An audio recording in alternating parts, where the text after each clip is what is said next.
I'm going back to the earlier talk and I'm going to show you a couple of slides relevant to that because there was a query I had asked about why these very, very decorative and ornamental domes on top of the KEM hospital were eventually destroyed.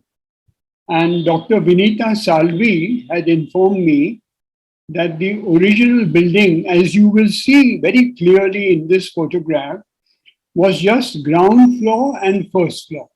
And then there was the terrace. There was no second floor. Now, this is why the architect, Mr. Wittet, had covered the water tanks which had been kept on the terrace by this very beautiful innovation of the dome. Wittet, incidentally, was also the architect for the Wadia Hospital. And in the next slide, which I will show you in a minute, you will see that he has used the domes to cover the water tanks even in the Wadia hospitals. By 1935-36, this hospital of ground and first floor was already overcrowded. And it became necessary to construct a second floor. And this floor was eventually added in 1937-38.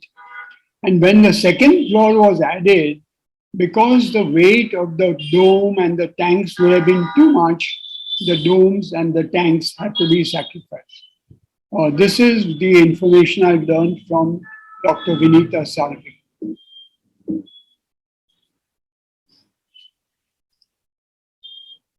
And this is a photograph of the Wadia Hospital. And as you can see, there are domes covering the water tanks. Wadia Hospital has not felt the need to get rid of these domes. So the domes prevail and are really ornamental. So we now move to today's talks. And today's talk is essentially about the founders and the teachers at the medical college and the hospital. But I must tell you that this is an arbitrary personal choice made by me. If there was another speaker in my place, he may quite justifiably have chosen different individuals to illustrate the role of the founders and the teachers. So this, I must tell you, is a completely arbitrary and personal choice that I have made in selecting the individuals that I have selected. They were very interesting times when the GS Medical College and the KEM Hospital opened to medical students and to the patients. And no less a person than our Prime Minister, Mr. Jawaharlal Nehru, came down soon after the college had been opened. And you can see this crowd of students, the makeshift stage, Mr. Nehru seated, Dr. Jivraj Mehta in Western attire with tie and suit at the top. When you search the history, you come across some very interesting riches. On the left-hand side, I beg your pardon, here you can see Dr. Jivraj Mehta's autograph. This is even more interesting. This is Dr. R.N. Cooper when he was a fifth-year MBBS student at the Grand Medical College. Next to him is Dr. Nathubai Patel, about whom we shall be talking a little. And below that is the Shirvalkar Medal. Here is a news item about Dr. Rustam Jal Vakil getting a high US award. And this photograph at the bottom left is Mr. Krishna Menon, who was at that time our defense minister, who has come to mourn the death of Dr. A.V. So these are interesting historical nuggets. Let's start with the founder. And the founder, as we learned last time, was Dr. Jivraj Mehta. This is an interesting photograph of his childhood home in Amreli. And as you can see, it's a very simple home, not at all ostentatious, and everything speaks of a middle-class family. The photograph on the right is Dr. Jivraj Mehta in London, and there, as you can imagine, he has to be suited and booted. Now, here are a few facts about Dr. Jivraj Mehta, most of which are known to you, but some of them may be of interest. He was a student of the Grand Medical College, because that was the only medical college at that time in Western India. And he graduated L, M, and S, because MBBS was still a far way. The university changed from LMNS to MBBS years later. Then he went to England, where he studied at the London Hospital Medical School, and he got the gold medal at the MD examination in London, which is a really creditable achievement. In 1916, he accompanied Sir Ratan Tata to London as his physician, but their ship was torpedoed. He was able to dive into the water and help Sir Ratan Tata to safety. But that swimming in the cold sea may have contributed to Dr. Jivraj Mehta developing pulmonary tuberculosis. He was sent to Switzerland by the Tatars, and that is where he made his recovery. And on his return to Bombay, on his return to India, he was invited to be the Diwan and the Chief Medical Officer of Baroda State by Maharaja Sayajirao Gaikwad.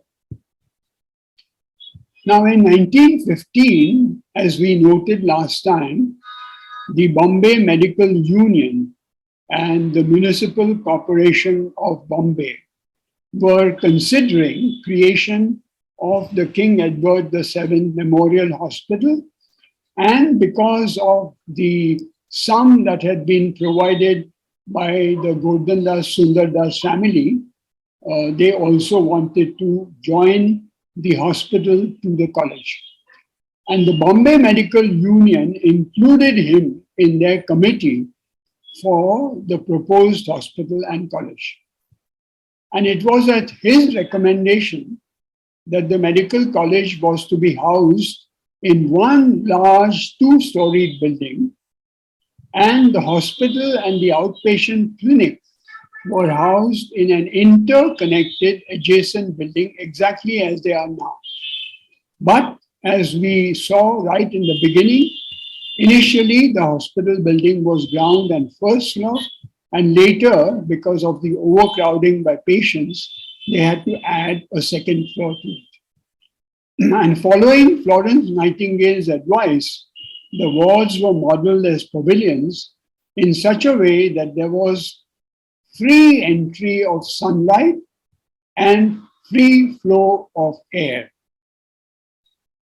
Now, at this stage, he had to leave for London, and Sir Purushottam Das Patel, whom we shall deal with in a couple of minutes, actually supervised the construction of the hospital and of the college. Dr. P.T. Patel was a very, very important personality in the Municipal Corporation of Greater Bombay. On the 1st of April 1925, Dr. Jivraj Mehta was unanimously selected as the dean. And at least 3 souvenirs of the GSMC KEF, silver, gold, and perhaps even the third one, carry an interview which Dr. Jivraj Mehta had granted And this interview was over 3 different sessions, and he very patiently answered all the questions that were put to him. And I would strongly recommend that you read that interview because it provides lots of fascinating details about him and how he ensured discipline at the medical college and the hospital. I'll give you just one example. He stayed at Carmichael Road, and he would come from Carmichael Road in his own personal car between 2 and 4 a.m. 2 and 4 a.m., middle of the night. And he would park this car some distance from the KEM hospital so that no one would recognize that the dean had arrived in the middle of the night.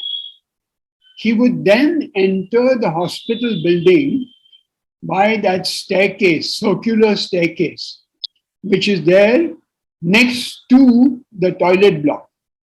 He would climb that circular staircase so that no one would know that he was coming in, enter the toilet block, check how clean the toilet blocks were, and then enter the ward.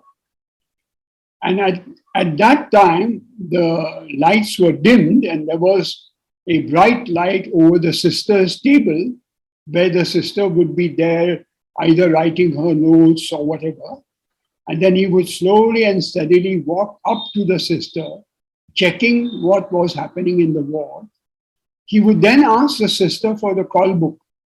At that time, there used to be call books. There were no mobile phones and there were no intercoms.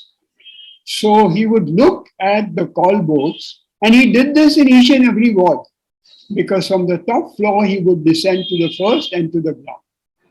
And he would look at the call books. He would see when the calls were sent out, and he would note the time at which the doctor attended the call. And if the time was an exorbitant amount of time, like half an hour or 45 minutes, he would, in his pocket diary, note down the name of the doctor, the ward, and the delay in attending the call. And the next morning, everyone who had attended the call late was summoned to the dean's office and were given a dressing down that calls were not sent for amusement. The calls were sent because the patient needed urgent attention. And if you come after 45 minutes, that is not fair to the patient. At the bottom, there is a small table which I have created. And this table contains a list of some of the consultants whom he and other senior teachers had created for appointment at the medical college and the hospital. And you will see these are all extremely important names, very, very eminent individuals, each in his own or her own right. And in this table, you will only see one lady, and that is Dr. Dosibai Dadabal. But at the end of the talk, I'm going to introduce you to another lady who deserves equal applause and fame. Now, it is unfair for us to know only about Divraj Mehta and forget Mrs. Hansa Mehta, his better half. She was an eminent individual in her own right. She studied at the London School of Economics. In 1947-48, she was on the panel for the United Nations Declaration of Human Rights. And she brought to the attention of the United Nations that the text in Article number 1 read, "All men are born free and equal." And she said, this is incorrect.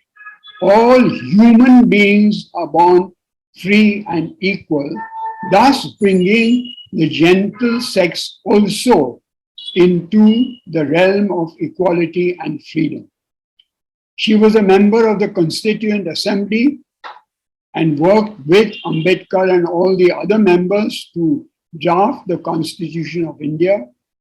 She was the Vice Chancellor of the SNDT University in Bombay, and she was the first Vice Chancellor of the University of Baroda. There is a lot more which is to her credit, and I will leave you to look that up. But she is a lady no less deserving of applause than her husband. Now, this is Dr. Purushottam Patel that I talked to you about, who supervised the construction of the medical college and the hospital when Dr. Jivraj Mehta had to go to London. And as you can see, he was very close to Dr. Jivraj Mehta. He had stood first in the LMNS examination. Dr. Mehta and he studied together at the London Hospital Medical School, but Dr. Patel specialized in infectious diseases and tuberculosis. And he was, for some time, superintendent at the Arthur Road Infectious Diseases Hospital. Now, he was a very, very important person in the municipal corporation and in the University of Bombay. And he is one of the founders of our institution along with Dr. Jivraj Mehta.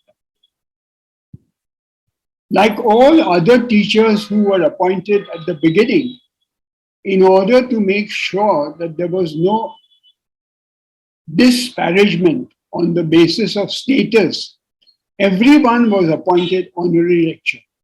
So the physicians were honorary lecturer and honorary physician. The surgeons were honorary lecturers and honorary surgeons. This changed in a couple of years, and then they were appointed as per their seniority. And you can see that he was a very, very wanted and admired teacher because of the precision in which he took his classes. And he was a president of various organizations, and he was the author of the book Infectious Diseases and Other Fevers in India. I'm going to spend a little more time on this man than all of the other individuals, because I find that unfortunately he's already being forgotten. I'll give you an example of how he has been forgotten.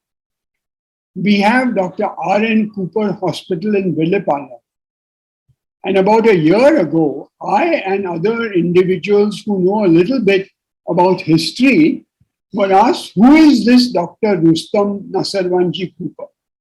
This is years after the Cooper Hospital was formed. And suddenly we get this query, who is this man? We know nothing about him. And so I think it's a shame that one of the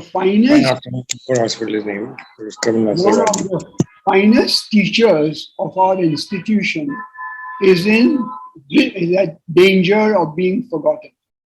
I will also point out to you one other finding. Note the spelling of the word Rustam. It is R-U-S-T-A-M. I will come to this a little later during our talk. Now, like all the other teachers at the GS Medical College, of all the pioneer teachers, he had obtained his MBBS from Grant Medical College and then went to London and got his fellowship of the Royal College of Surgeons. When the hospital and the college were being planned by the Bombay Medical Union and by the municipal corporation, Dr. Cooper was invited to be a member of the equipment committee. And at that time, a foreigner, an IMS officer, had suggested that much of the equipment be imported. And Dr. Rustam Cooper felt that this was unfair to the productivity in our own country, and he ensured that the imports were kept at a minimum and locally manufactured items were preferred.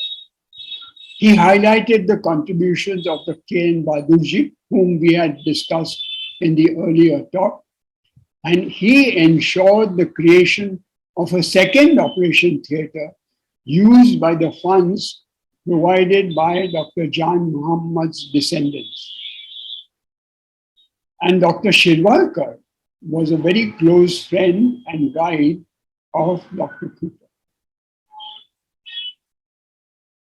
It was Dr. Cooper who first started the trend towards carrying out research in the medical college. Dr. Jivraj Mehta was pushing his consultants. Look, I am a member of IRFA. IRFA was the Indian Research Fund Association, and it was the predecessor to the Indian Council of Medical Research, ICMR, with which we are all familiar. So IRFA was the predecessor, and Dr. Rustam Cooper was the first to respond to Dr. Jivraj Mehta's proposal, and he put up a project for the study of thromboangiitis obliterans. And then, of course, he encouraged many others, and here are some examples: Dr. Ginde, Dr. P.K. Sen, Dr. Adia, and Dr. V.P. Mehta. It was Dr. Rustam Cooper who was one of the founders of the Staff Society. And he ensured that every month there would be a dinner meeting. The dinner was, of course, obviously a kind of an attraction to ensure that more staff members attended the meeting. And many of these meetings were devoted to the history of medicine. Dr. Cooper also recorded the donation of the Dr. A.P. Bachcha's splendid private library and Dr. P.C. Barucha's gift of 100,000 rupees to the college. 100,000 rupees was a lot of money in 1926, 27, 28. Dr. Jivraj Mehta had fought in the executive committee and got the library approved. And so Dr. A.P. Bachcha's library, which was a sort of a lot of books to start with, and then Dr. Barucha's gift, and then others' gifts, made that library one of the best in India at that time. Now, Dr. Cooper was unafraid to speak out, although by nature he was very gentle. The Department of Radiology is really a question of the spirit is willing, but the finances are weak, because the municipal corporation was not providing the funds that were required to get up-to-date radiology equipment. Commenting on the physicians, he said, they seem to live in a world of their own. The beneficial effects of surgery in arterial hypertension will not be recognized by them. They prefer to treat these cases on hope, on faith, and on the charity of the taxpayer. I've given you the source from which I've taken these statements. Silver Jubilee Souvenir.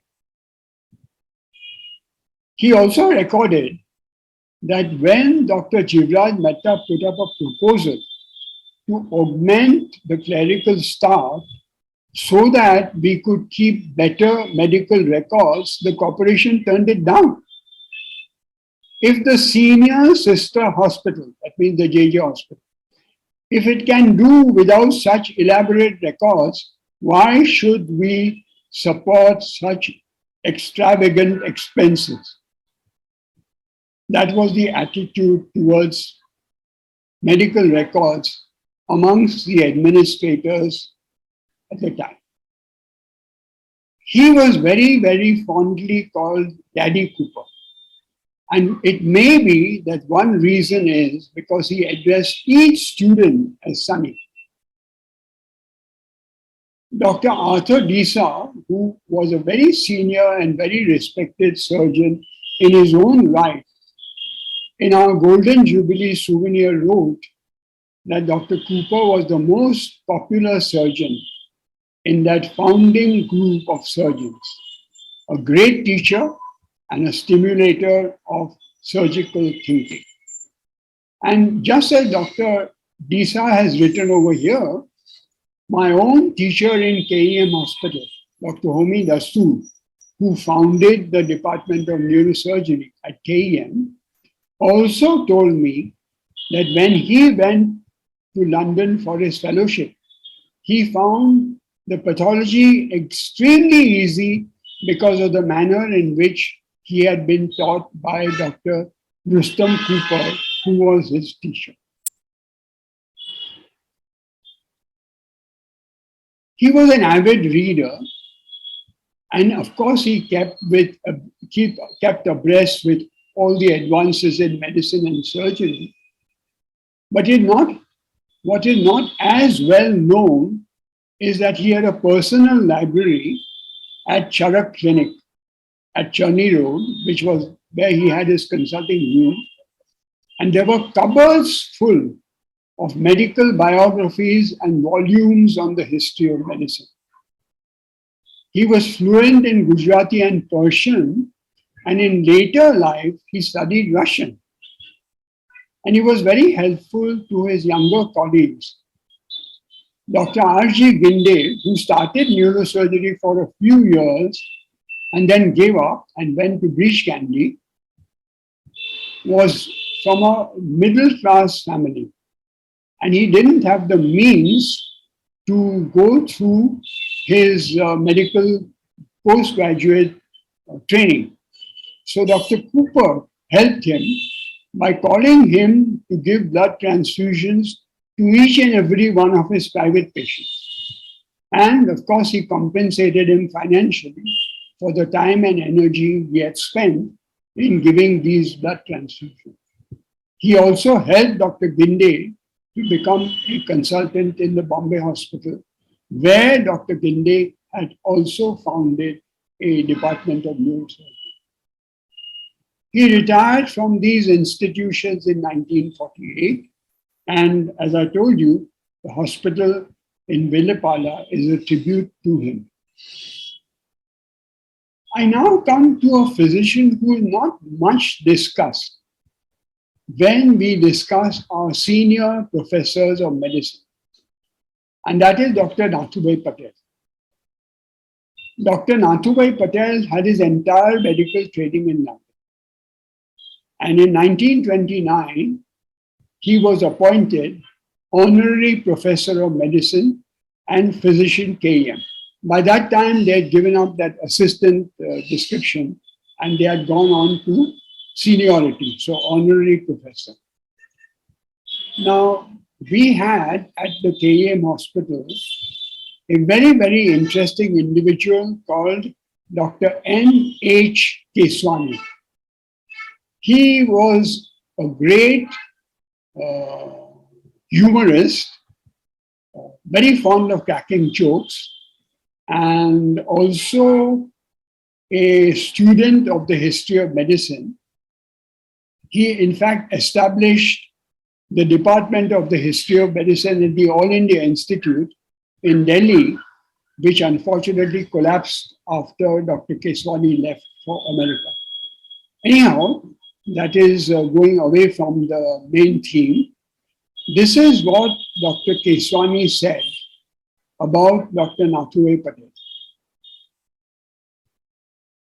That during his bedside clinic, he would discuss anything and everything: cobras, cows, history of medicine, great physicians of the past. And yet, in the short time that he actually spent discussing clinical medicine, we learned more from him than from somebody else who would talk for hours. We also had a very senior physician, Dr. H.V. Sardesai, who has written his memories in one of our Jubilee souvenirs, the Golden Jubilee souvenir. And he called Dr. Nathubai Patel an intellectual giant. And he was the founder and he edited a journal called The Indian Physician for many years. We are fortunate in that we have his daughter in Bombay. She's retired from the field of pathology. His son, Anil Patel, had also become a physician later went to England and trained to become a neurophysician, and finally settled down in America, where he passed away. We now come to Dr. Shirvalkar. And I'm sure all of you have seen the statue. It is close to the stairs which lead to the first and second floors of the medical college, the big staircase. And it is more or less near the entrance to the Jivraj Mehta Auditorium. Incidentally, I hope that you know that the Jivraj Mehta Auditorium was called the main lecture theatre for many, many years. And it was because of Dr. T.H. Rindani. He suggested that we should use this lecture theatre as a means of honoring Dr. Jivraj Mehta. And that is why it is today the Jivraj Mehta Lecture Theatre. And Dr. Shirvalkar's bust is close to a lift, which is on the way when you go to the Jivraj Mehta Lecture Theatre on the ground floor. Now, his original name was Kulkarni, but his parents died when he was a child, and so his adopted parents, his father's sister and her husband, were Shirvalkars, and that is how he became Dr. Shirvalkar. He studied for 2 years at the Grand Medical College, but for some reason we don't know, he decided to continue education in England. And so he went to University College in London and got a gold medal in surgery in London, which is indeed very, very creditable. And he was a good friend of Dr. R.N. Cooper, and they obtained their fellowships together.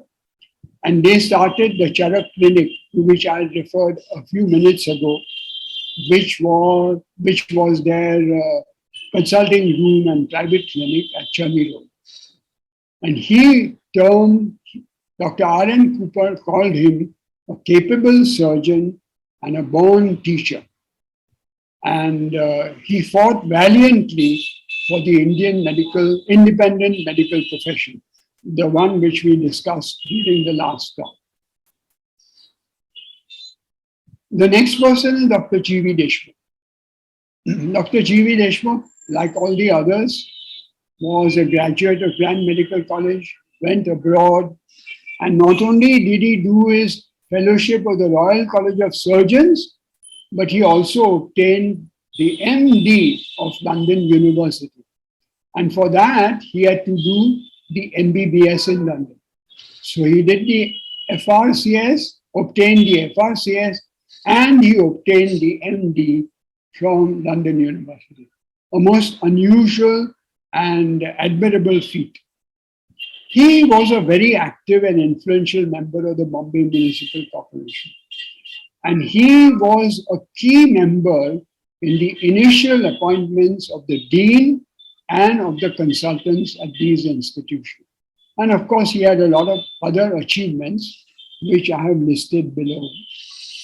Now, as he aged, and in 1960, he developed hemiparesis, but even before that, he had started giving most of his surgical patients to Dr. A.V. Baliga, recommending to the patients that Dr. Baliga was at least as good as him, if not better.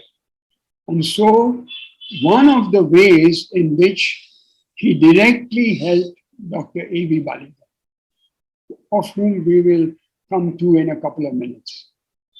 And on the Pedder Road, which is today named after Dr. G.V. Deshmukh. So on Dr. G.V. Deshmukh Marg, his building in which he lived, much modified, is still there. And his family has placed a plaque which can help us identify his building on the road which is now named after him. Another great teacher who unfortunately did not stay at KM for a very long time was the eminent pathologist Dr. Vasant Ramji Khanolkar. He was born in Quetta and he graduated from the Grand Medical College and did his BSc and MD Path from London. And he was the first professor of pathology at the GS Medical College and the KEM Hospital. And it was he who had established the Museum of Pathology, which in his days and for decades after him was one of the nicest museums of pathology in India. In 1941, he moved to Tata Memorial. And then, of course, he did a lot of research there in cancer, in leprosy, and in a few other conditions. He was fluent in Pushtu because he was born in Quetta. But he was also fluent in Hindi, Marathi, English, German, and French. And after he left the KEM, which was a big loss for KEM, he was succeeded by Dr. R.G. Daigude and later by Dr. Yeshwant Madhav Bhinde. This is Dr. Baliga. Dr. Baliga did his matriculation in Udupi. Now, the University of Bombay did not recognize the matriculation in Udupi. And if you wanted to register for the MBBS, you had to have matriculation from a recognized institution, and Udupi was not recognized. So Dr. Baliga was forced to join the Topiwala National Medical College, which recognized his matriculation. And then instead of getting a degree from the Bombay University, he obtained his LC, and S, licentiate of the College of Physicians and Surgeons from the Topiwala National Medical College. He came from a very poor family, and so he financed his education by giving tuitions whilst he was studying medicine. In 1927, Dr. G.V. Deshmukh, whom we have just learned a little bit about earlier, helped him to get a post of resident surgeon and then later physician and anesthetist at the KEM hospital. He also provided him the means to travel to England so that in England he was able to do his LRCP, MRCS, and FRCS. And when he returned from London, he was appointed honorary assistant surgeon and 5 years later, the honorary surgeon. He was an extraordinary surgeon, and all his students, every one of his students, speaks of his clinical acumen, of his clarity of thought, and of his surgical skill. And he was quite quick to try new methods and techniques. And the fact that this has never been done in India so far never deterred him. But he was extremely careful in his operations and so had a close to zero failure rate. He was the first person, for instance, to ligate the patent ductus arteriosus in the late 1940s, before cardiac surgery was established in this country. He also performed a few neurosurgical operations. Now, very, very fortunately for KEM Hospital, in 1956-57, he was the acting dean. And Dr. H.M. Dastoor had been one of his students. Dr. Dastoor was studying neurosurgery at Atkinson Morley's Hospital in London with a very eminent neurosurgeon there named Wiley McKissack. Dr. Baliga wrote to Dr. Dastoor saying, look, we have a neurophysician in KEM, Dr. E.P. Barucha, but we have no neurosurgeon. Dr. Ginde after a few years, has left, and we are devoid of any neurosurgical services. Please come back to KEM. And Dr. Dastur, as students in those days were prone to do, respected his teacher's request as a command. And he returned to India and he started the Department of Neurosurgery, which is today well known not only in India but also abroad. Dr. Baliga resigned from these institutions in July 1957. Now, he encouraged, because he knew what poverty meant, so he encouraged and helped Dr. Y.G. Bhojraj and Dr. Ambadekar, pioneer anesthetists in Bombay, Dr. K.T. Dholakia, pioneer orthopedic surgeons. And Dr. Bhojraj has written, I can name any number of the topmost consultants in Bombay who will proclaim their gratitude for the helpful hand of Dr. Baliga. And of course, he did a lot, not only in Bombay, but in his own area of Manipal and Udupi, where he founded institutions. He was one of the key persons in the development of India's political relations with Russia. On the Indian side, Dr. Baliga had close ties to V.K. Krishna Menon and Nehru. And on the Russian side, he was well known to the presidents and the senior officials in the Russian Politburo. And when Yuri Gagarin came to Bombay after his epoch-making space flight, it was Dr. Baliga who hosted a dinner in his honor at his residence on the 4th floor of Al Jabriya Court on Marine Drive. And there are photographs showing huge crowds on Marine Drive who had come to see Yuri Gagarin. This is the tribute which Dr. R.N. Cooper paid to Dr. Baliga. He read furiously. He had all the attributes of a successful surgeon. The proverbial eagle's eye, lion's heart, and lady's hand. But during the operation, he always kept a cool head and never was in a hurry to finish. Every detail was dealt with step by step, and his aftercare of the patient was equally methodical. Now comes a very, very important statement. He treated presidents, princes, and paupers with the same attention to detail. And he really, honestly did treat presidents and princes. And paupers, of course, he treated at the KEM and also at his consulting rooms. So many of his poor patients were treated free of charge. We now come to a physician. I think the physician must have been getting restless that this guy is talking all about surgeons. And we come to Dr. Rustam Jal Vakil. Dr. Rustam Jal Vakil joined and learned at the Bharda New High School. But before that, his mother took him. Oh, incidentally, please mark the spelling of the word Rustam here.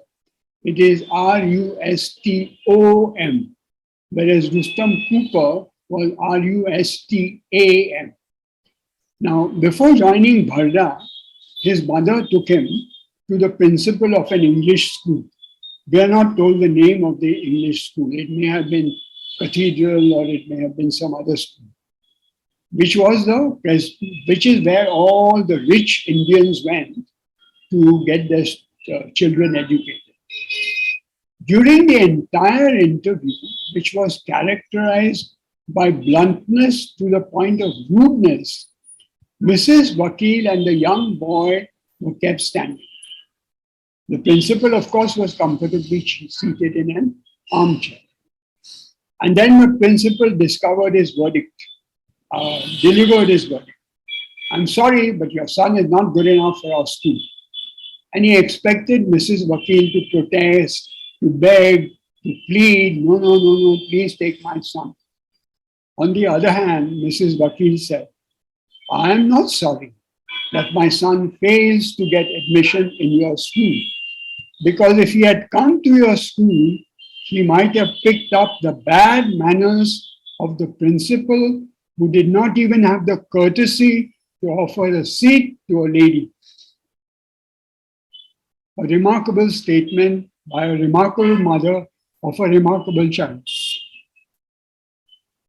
Now, here are some facts about Dr. Rustom-Val-Vakil, and I will leave you to read them. So I will keep quiet for about a minute, and please go through those facts.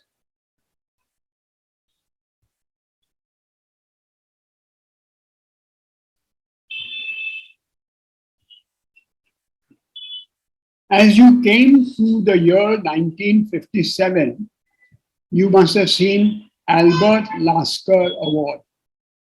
Now, this is a very prestigious award in America for excellence in the sciences, including the medical sciences. Even today, the Lasker Award is a much coveted award. And Dr. Rustom-Val-Vakil was the first Indian to get this award because of his work on Rauwolfia serpentina, which had been published in no less a journal than the British Art Journal. It is ironic that Dr. Vakil himself died from dissection of the aorta and myocardial infarction. But I think it was in the fitness of events that the KEM hospital decided to name its Institute of Cardiology after Dr. Rustom-Val-Vakil. This tribute, which is written by Dr. Golwala, is just one of many tributes which he has written and which others have written. And they are well worth reading because Dr. Rustom-Val-Vakil was a remarkable man. In addition to 380 publications on medicine and cardiology, he wrote 3 books on the history of medicine: The Romance of Healing and Other Essays, Our Glorious Heritage, and The Physician in Shakespeare. Remarkable man, admirable. I now come to the lady I had pointed to right in the beginning, Dr. Dosibai Dadabai. She was born Dosibai Patel, and she also was a student of the Grand Medical College, 1903. And then after graduation, she went to London, and she was the first woman ever to be elected member of the Royal College of Physicians. Now, member of the Royal College of Physicians, you are elected. You cannot appear for an exam and pass it in those days. And she was the first woman ever, not only Indian, but the first woman ever from anywhere to be elected member of the Royal College of Physicians. And she was also the first Indian woman to be awarded the MD by London University. Now, on her return from India, she worked with such eminent physicians as Sir Temuji Nariman and Dr. Holmasji Manekji Masina Hospital, at the Parsi Lying In Hospital in Bombay, which is at Flora Fountain. And she was an obstetrician and gynecologist. She was the first Indian honorary obstetrician and surgeon at Kama Hospital. All the earlier honorary obstetricians and surgeons were Britishers, foreigners. And she was the first Indian to be appointed to this post. When the college started, she was the first woman to be appointed at that time she was appointed as assistant lecturer or whatever it was. But later on, she was appointed honorary professor at GS Medical College and KEM Hospital. She had many firsts to her credit in obstetrics and gynecology, but I only put one over here, and that is that she was the first in India to purchase and use radium in the treatment of women with cancer, particularly cancer of the cervix. And then, of course, she had several honors bestowed upon her. She was a member of the board committee, which was appointed to see what could be done to improve medical education and practice in India. She was the first Indian woman fellow of the Bombay University, and she was awarded the British honor of the MBE for her work which she had done at the Kama Hospital. And Dr. Jerusha Girard, in her own right, a very eminent obstetrician and gynecologist, has paid a tribute to Dr. Dadabhai. Now, in 2018-19, the Royal College of Physicians decided to discuss this vexed question. The vexed question, of course, was, should women ever be admitted to medical college? And they had an exhibition and they had several lectures and talks and seminars, 500 years of women in medicine. And who do you think is the person they chose to illustrate the woman in medicine? Right in the center, amidst all these very eminent male Royal College of Physician experts, is Dr. Dosibai Dadabhai. I now come to the last person I have chosen to talk about, and that is Dr. Vatsala Samant. Dr. Dosibai Dadabhai was at the beginning of the foundation of KEM Hospital and GS Medical College. Dr. Vatsala Samant came a little later. She graduated from, say, GS Medical College in 1933. Now, that was the time when Gandhiji and the movement, Salt Satyagraha and other movements were very active. And Dr. Vatsala Samant felt that she should participate in these movements. So she took Dr. Jivraj Mehta's permission, and Dr. Jivraj Mehta himself was similarly inclined and dropped out of college for a year to join Gandhiji's Salt Satyagraha. And in her autograph book, Nehru had written, "Live dangerously." And she followed that message. And she was in and out of jail during our freedom movement. My wife went to Pune to interview her many years ago. And while she was talking about her days as a student and as a young doctor, she made this statement, which I feel very, very sad about. When I was a girl, there were ideals, honesty, selflessness, no corruption. These have now disappeared. She trained in surgery under Dr. Paliga and in obstetric gynecology under Dr. N.A. Purandare. And after obtaining her MD, she worked in Kama Hospital. But in 1942, there was a phone call to Dr. Jivraj Mehta. And Jivraj and Nehru addressed each other by first names. So Nehru said, "Jivraj, I need a lady doctor who can take charge of the Kamla Nehru Hospital, which we have founded in Allahabad. And we need that person of such a caliber that she can be superintendent, chief obstetrician, and chief gynecologist. So Dr. Jivraj Mehta called the single person whom he felt met these criteria. And he asked her, would you like to go and work over there? Now, Dr. Samant was in a bit of a quandary because she could have started private practice and minted money over here. She was already doing very well at Kama Hospital. But, like I told you earlier, in those days, a request from a teacher was like a command. And so when Dr. Jivraj Mehta said, I want you to go to Allahabad, she agreed.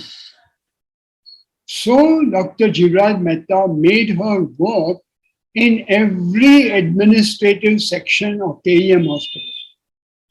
Purchases, inventories, stores, records, every single administrative section. He made her go and work there because if you're going to head a hospital, you must know each and every one of these sections very well.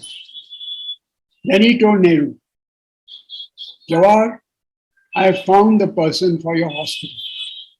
And then he sent her off to Allahabad. But he didn't dump her and forget about her. In a short while, he sent a very, very senior and competent nursing sister, Mrs. Swati Puvaya, who was at that time working in KEM Hospital, and requested Swati Puvaya, please go and help Dr. Vatsala Samant develop her hospital. And the two of them built up a team at that Allahabad hospital.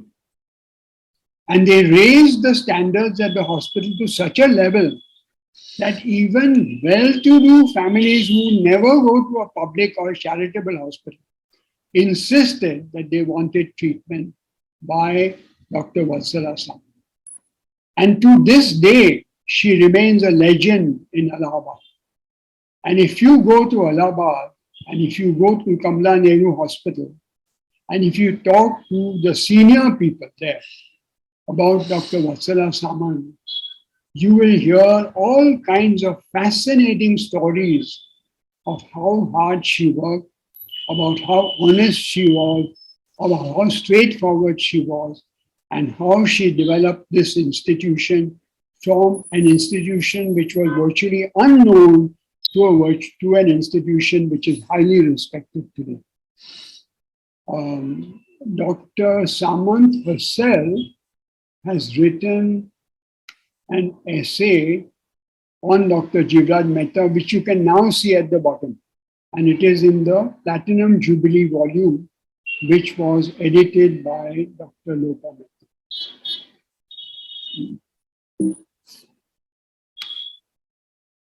So that is the end of my talk. I hope you did not find it troublesome.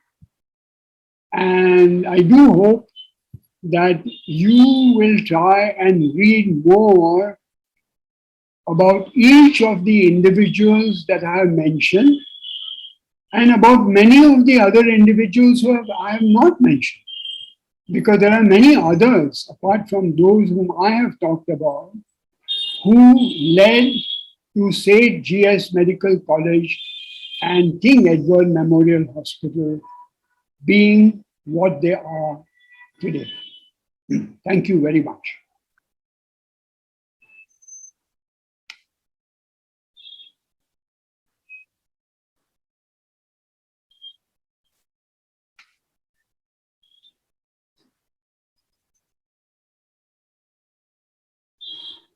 Wonderful lecture. Wonderful. Thank you very much, sir. So, Dr. Pandya said there was a very interesting lecture about some personalities who I think many of us haven't heard of, speaking as a medical student, of course. And well, it was extremely interesting to learn about them. We seem to have some comments and some questions here, sir. I'll just read them out. We have Dr. Ashok Vaidya sir has been giving us tidbits of information throughout the lecture. I'll be reading those out first. First off, sir has written, Hansaben was the daughter of Sir Manubhai Mehta and the sister of Dr. J.M. Mehta. Dr. Vaidya also says that he had the honor of meeting Jivraj Bhai prior to his admission to GSMC.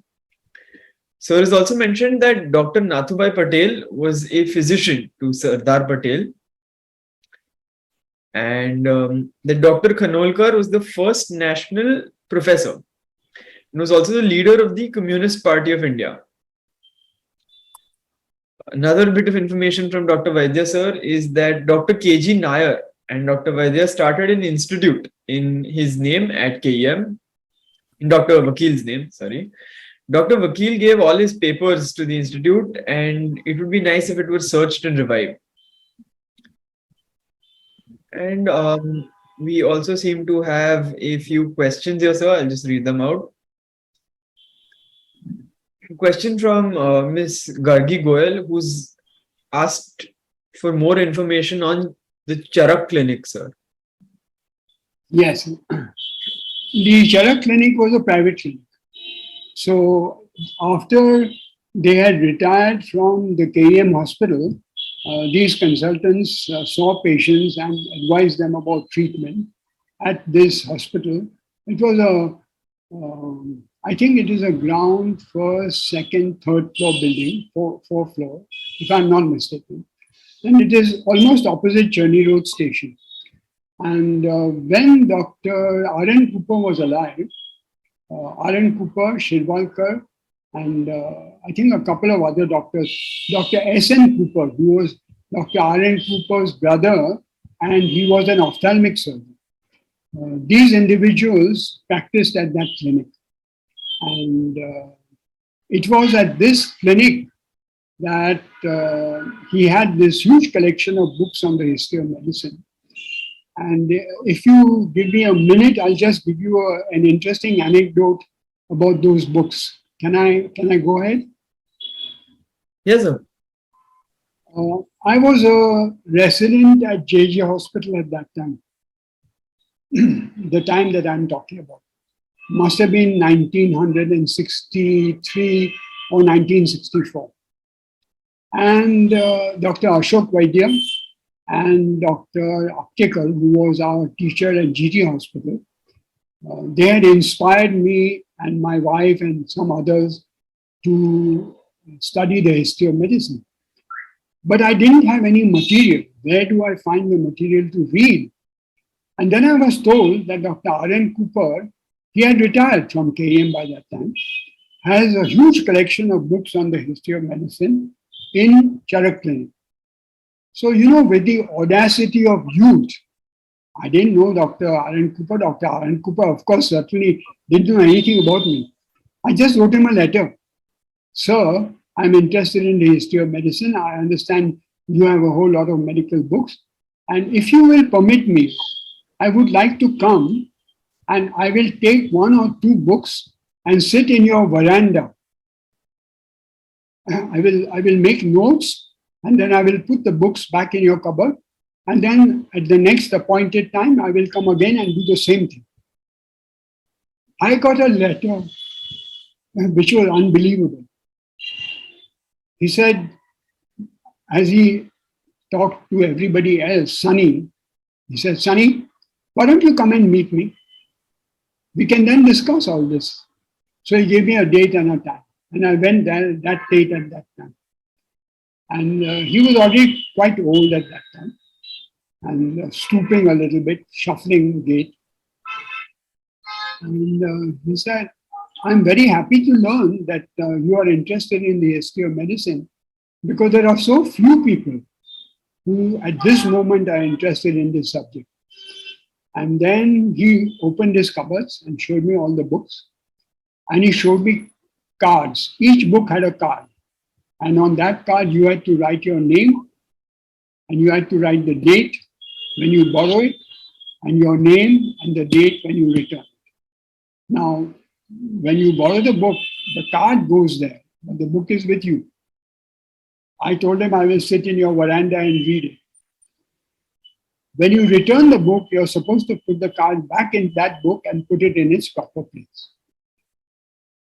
So I was completely thrilled at the variety of biographies and the variety of books that were there.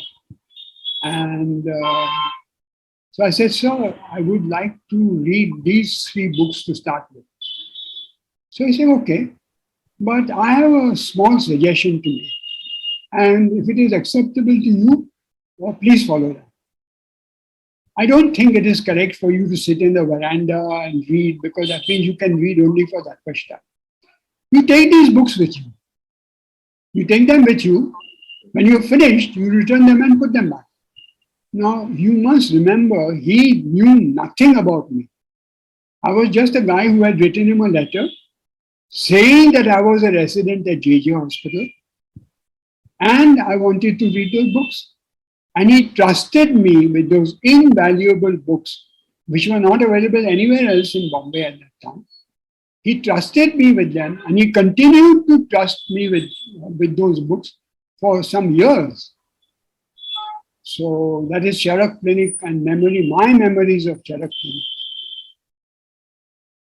Clinic. So there's one more question here by Mr. Kalin Bakshi, sir. He's asked more about the history of the Shirvalkar medal. I'm afraid that you will have to find out from the college, because I don't know about this medal.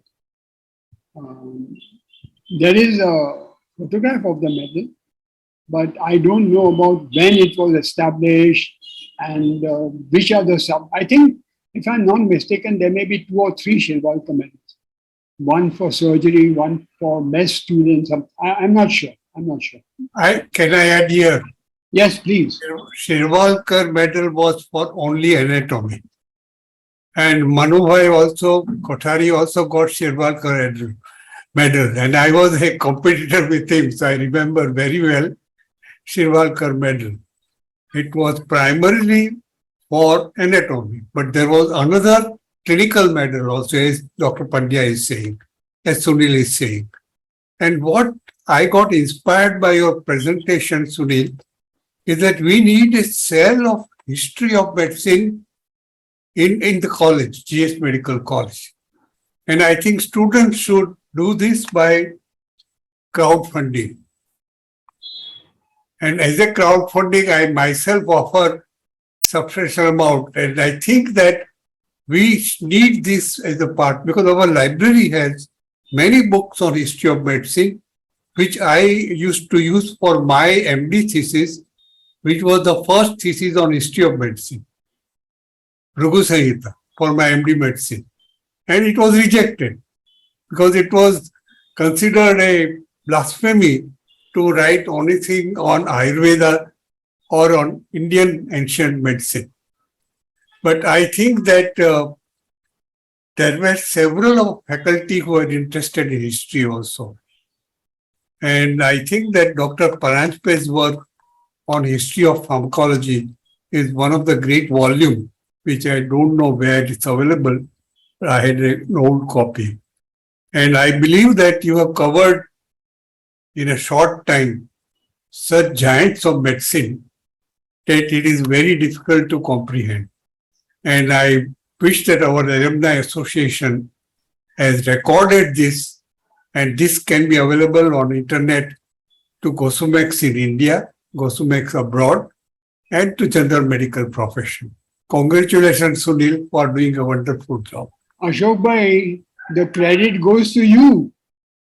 Well, I think credit goes to somebody called Professor Vipul Yagnik, because he mentioned you as his cousin. And I would like to add, for those who don't know, that Vipul Bhai and Dr. Pandya belong to the most illustrious literary family of Gujarat. And that itself, and one of his uncle was one of the greatest chemists of India also. And his another uncle was truly a great poet and professor of Gujarati. So it is rightly that Sunil has got this, but I have always a continuous grouse against him that he doesn't know Gujarati and Sanskrit. And I think it is late to learn that, but I have that grounds with my daughter and granddaughter also, so I have stopped complaining about it. But I feel that if we have a history of medicine cell, we can have run there also some classes in Sanskrit, classes in relation to Chinese medicine basic principles, in terms of Tibetan medicine. And I think these are coming up in the best centers like Harvard and all that. Actually, there is a big center on Ayurveda research and in Hopkins, at Harvard. And I feel that such a cell will do a wonderful job to all these youngsters who listen to you. Thank you very much. I think Dr. Lopa Mehta has already secured Dr. Pranjivan Das Mehta's Charak Samhita in 7 volumes. She has already got that and she has kept it for the GS Medical College Library. Okay, I have collected all Dr. Pranjivan Das Mehta's entire cupboard when I was at Zandu as the director of the company. And those books are now given to a company in Calcutta because Zandu is taken over by them. And Dr. Katiyar, just right on Dr. C.K. Katiyar, he is the medical director there. And he says any institution wants this, we are willing to donate it. So his letters with Henseli, all these things are there also. And I think that that's a wonderful collection which Dr. Kalpanaduri helped me to organize at Zandu. So can we use your good offices to get those to KEM? Sure. I think I will send you the address and I will talk to Dr. Katiyar also that Professor Sunil Pandya and Lopa Mehta are very keen to have these archives. Okay, that would be very nice. Thank you. Thank you. Thank you. I believe Lopa ma'am wanted to say something. Ma'am, please go ahead.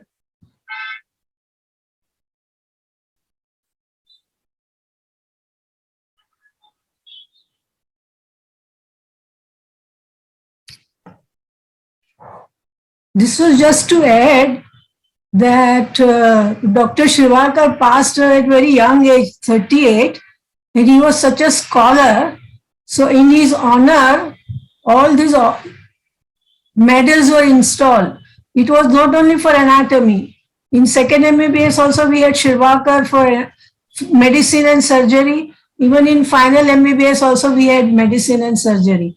And since I appeared for all of them, I know that they are there.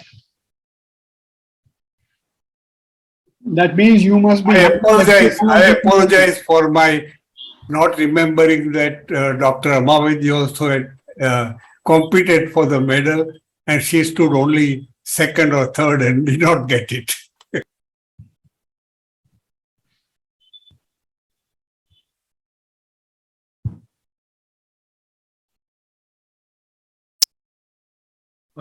We also have one more question here from Dr. Snehalata, who's asked you to mention more about Dr. R.G. Dayagode, who was dean for a few years. I'm afraid I have not really studied each and every one of the deans because it is difficult for me to get that data on them. So many of the deans, including our own father, Dr. Joglekar, who was the dean, I don't have much information on them. But I think if we look up the records in the dean's office, we will probably find the information there. Sir, and one last question by Dr. Mirza. Let me comment on Snehalata's point.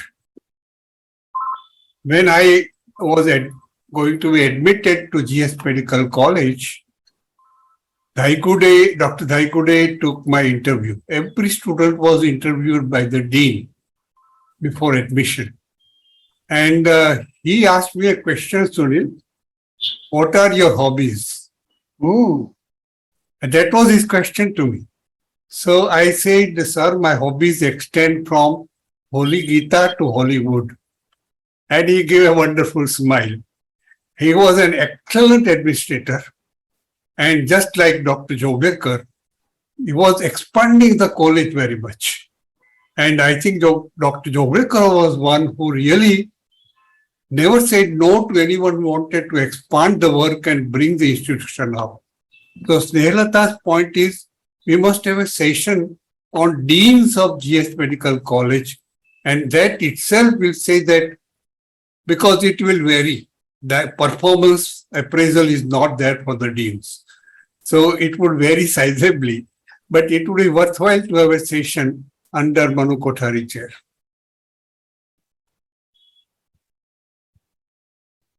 So we have one last question here by Dr. Mirza Beg, who's asked for some light on Dr. Jalwakil's work on Rauwolfia serpentina. May I help Sunil? Yes. Because Dr. Jalwakil was my teacher, Dr. Rustam Jalwakil. And I have followed his interest of catecholamines and biogenic amines and reserpine. So he was the first one to know that two physicians, that is Sen and Bose, in Calcutta did a very good study in 1931-32 in hypertension. And they found that yes, Sarpagandha root and extract does work. Experimentally, it was shown in India also in hypertension working. So you can imagine from 1932, it took to 1950 when it was published in British Heart Journal that world knew about Rauwolfia serpentina. And Dr. Vakil collected all the data from physicians who were using Rauwolfia root. And so he published that paper. And I think that later on, my senior at Sibagaigi, Professor Bain, he isolated reserpine.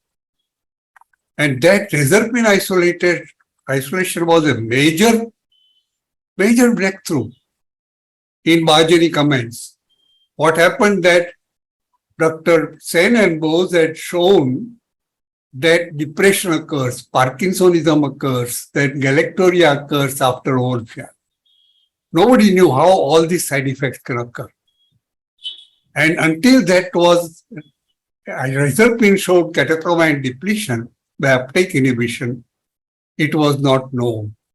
That led to a breakthrough in antidepressants, in anti-Parkinson agents, in several areas, anti-galactoria agents, because reserpine side effects provided a new avenue for new drugs.